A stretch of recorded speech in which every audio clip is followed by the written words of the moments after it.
माछा खोजेको रे ल ल निस्क्यो वाउ दिस इज ओरिजिनल नयाँ चप्पल ओरिजिनल ओहो नयाँ चप्पल ल ओरिजिनल हो यो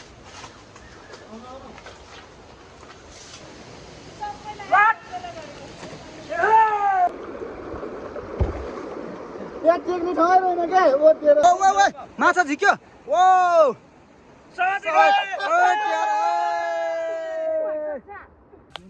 हेलो हेलो आज हामी धेरै पछि फेरि नयाँ ब्लग बनाउँदैछु। आज हामी गाउँको साथीहरू मिलेर माछा मार्नको लागि खोलातिर जाँदैछौँ। माछा हामीले मार्ने होइन, माछा आफै मर्ने हो। मर्ने माछा भट्ट भट्ट ठक्क ठक्क आफै मर्छ होला। के हुन्छ हेरौँ है साथीहरू। हामी तपाईँहरूलाई देखाउँछौँ। हामी नढाँटी भनेको छौँ, टक्क टक्क माछा मर्या तपाईँहरूलाई हामी देखाउने हो। ल हेर्नु होला। म त खान्छु हेर्नु होला है त। केटाहरू ल ठिक छ, हामी कति मार्न सक्छौँ माछा अब हामी खोला पुगेपछि थाहा हुन्छ।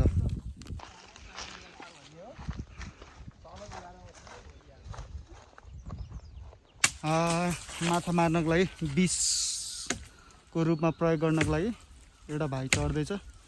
यो चाहिँ विषको रूपमा प्रयोग गर्नको लागि हामीले यो प्रयोग गर्छौँ है साथीहरू। अब हामी कलेक्सन गर्दैछौँ। हामी विषको हामी तयारी गरियो।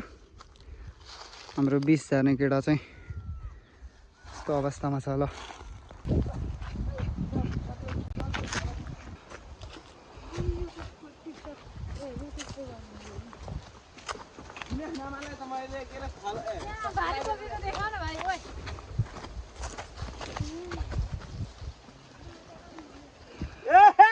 नमस्ते। ल कत्ले माछा ल ठ्याक्कै अब खोला आयो। हामी यहाँ माछा खोतल्नलाई रेडी हुँदैछौँ। यो भित्र कति के छ माछाहरू खोलामा। खोला त डेन्जर छ, यस्तो डेन्जर खोला छ। अनि यहाँ चाहिँ माछाहरू टन्नै पाउँछ। हामी ठ्याक्कै 2 घन्टाको हिँडाइपछि खोला आइपुग्यौँ। अब हामी माछा निकाल्छौँ। अब हामी माछा निकाल्नको लागि दहहरू चेक गर्दैछौँ कुन दहमा माछा छ भनेर। अब हामी जाँदैछौँ है त गाइजहरू। ल माछा निकालेपछि अहिले हामी देखाउँछौँ है त। ल ओके। हिँड्न कठिनाइ भइरहेछ खोलाको बाटो।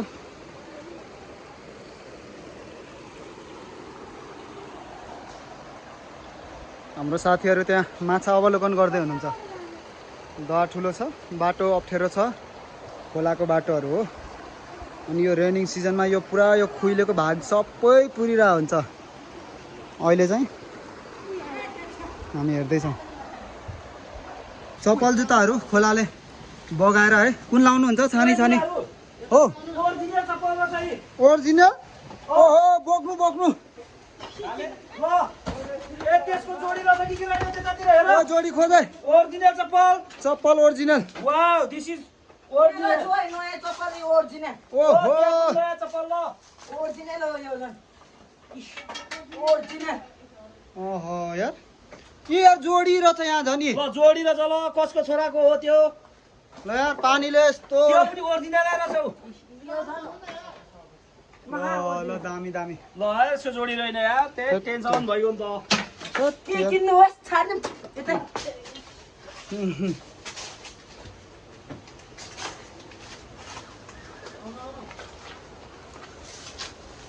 जाउँ जाउँ जाउँ।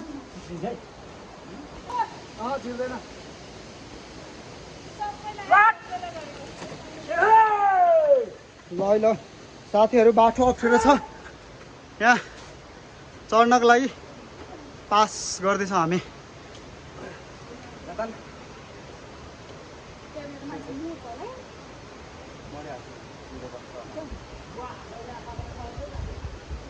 ल ल ल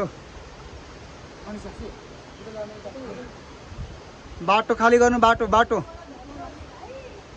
अब मेरो पालो है। ल ल योसम्म पहिले झोला। माछा खोजीमा आधी साथीहरू पारीबाट जाँदै हुनुहुन्छ अनि आधी हामी चाहिँ यहाँबाट। अब यहाँ माछा त्यहाँ कटाउने कि भन्ने कुरा आयो। हेरौँ है साथी माछा कति छ। हामीहरू खाजा खान लाग्यो। माछा अब सुरु गर्छौँ हामी मार्न। अब हामी रेडी हुँदैछौँ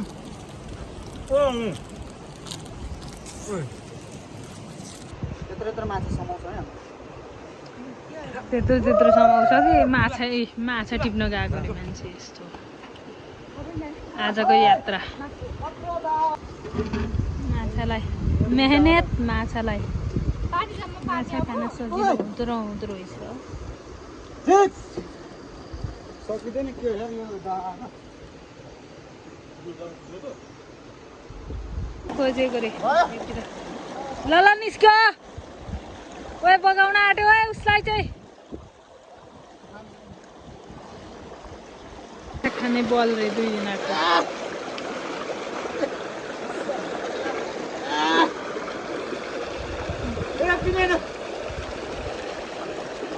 ल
20 हालेर केटाहरूले घोल्दैछन् के गर्छन् कति सक्सेस हुन्छ हेरौँ है त पड्का पड्का ओ माई गड 20 सक्यो हाल हाल 20 हाल 20 हाल ओहो केटाहरूले माछा झिक्यो ओ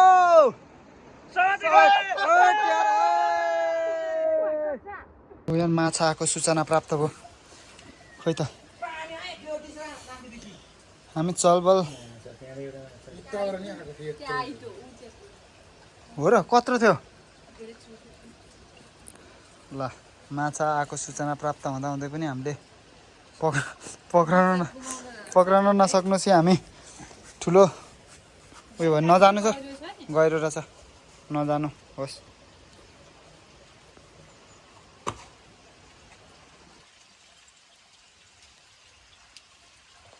माछा नपाएको कारणले चिन्ताले यो हालतले बस्नु भएको छ माछा नपाएको चाहिँ एकदम पीडा उहाँले महसुस गर्दै हुनुहुन्छ माछा उपलब्ध गर्न नसकेको कारणले सबैजना निराश अवस्थामा देखिएको छ सबैजना एकदम निराश हुनुहुन्छ धेरै दुःख धेरै भएको थियो तर माछा चाहिँ उपलब्ध गर्न सकिएन एकजना यहाँ यो हालतले हेर्दैछ अब के गर्नु अब यस्तो छ एकदम हेर्दैछ अझै कहीँ 1-2 त निस्किन्छ कि भनेर हेर्दैछ केटाले तर दुःख लाग्दो कुरो आज एउटै माछा चाहिँ मार्न सकेन दाग ठुलो भएको कारणले दिनभरि दुःख गरेर पनि माछालाई हामी आज पक्राउन सफल भएनौँ सबैजना निराश अवस्थामा यहाँ हुनुहुन्छ सल्लाह गर्दै हुनुहुन्छ भोलि पनि आउनुपर्छ कि के हो यो दागको लागि भनेर तर आज चाहिँ हामीले माछा पक्राउन पिटिकै सकिएन अनि अब हामी के गर्नु त दिनभरि माछाको लागि प्रयास गरेर पनि असफल भइयो अब हामी घर फर्कनु पर्ने अवस्था छ हामी घरतिर जान्छौँ 2 घन्टा लाग्छ घर पुग्न अब हाम्रो यात्रा घरतर्फ ओके है त आज दिनभरिको मेहनतले पनि माछा निकाल्न सकेन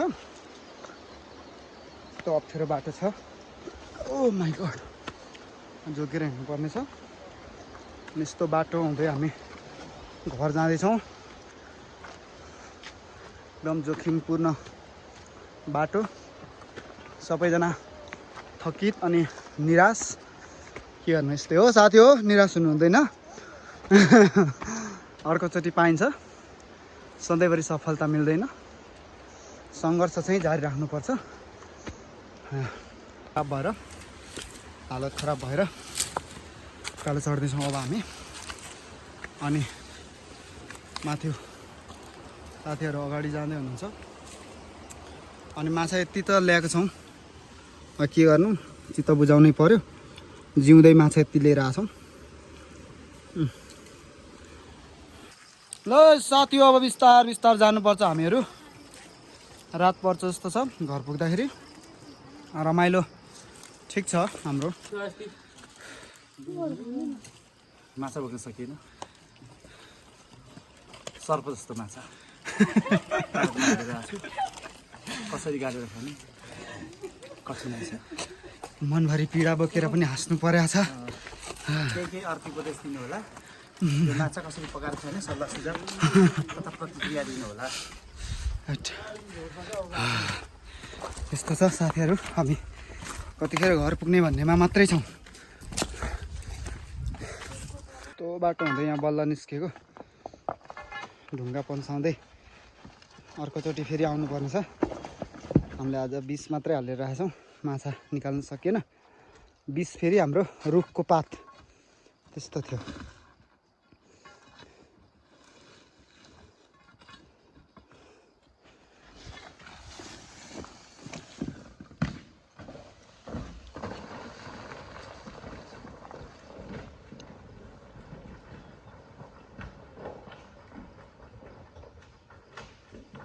गयो तलै गयो ओह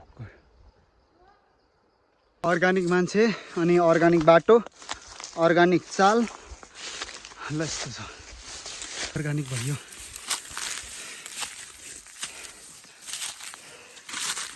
हिँड्न नसकेर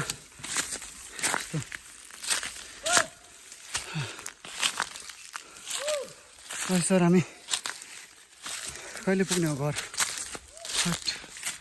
यस्तो हालत भयो बाटो यस्तो कहाँ हो कहाँ खरबारी अब हाम्रो बाटो देखाउने केटा त्यही हो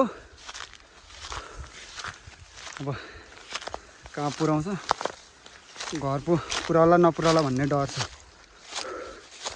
हाइट